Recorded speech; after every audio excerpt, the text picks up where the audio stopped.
दोस्तों नमस्ते प्रणाम। मैं हूं अंतिमा पांडे। अपने यूट्यूब चैनल पर आप सभी दर्शकों का स्वागत एवं अभिनंदन करती हूं। एक दर्द भरा दहेज गीत सुनाने जा रही हूं। अगर अच्छा लगेगा तो लाइक शेयर सब्सक्राइब जरूर करना। धन्यवाद।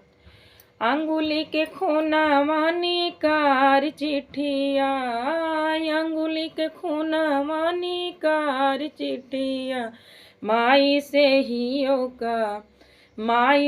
हियो का तरसई तोहार बिटिया, माई से हियो का तरसई तोहार बिटिया, जकर संग बियहि कई पठायु, जकर संग बियहि कई माई पठायु ससुरवा, हमरे ने मटिया पे लगावे अगिया, माई हमरे ने मटिया पे लगावे अगिया, माई से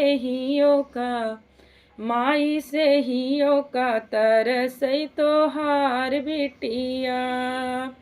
तब तो कहो माई सोना मोरी धेरिया, तब तो कहो माई सोना मोरी धेरिया, तोह का मंगाओ वे हम लागतैया जोरिया, तोह का मंगाओ वे हम लागतैया जोरिया, भेजू न मोरी मैया, भेजू न मोरी मैया, हालिया खबरिया, माई से हियो का तरसई तोहार बिटिया।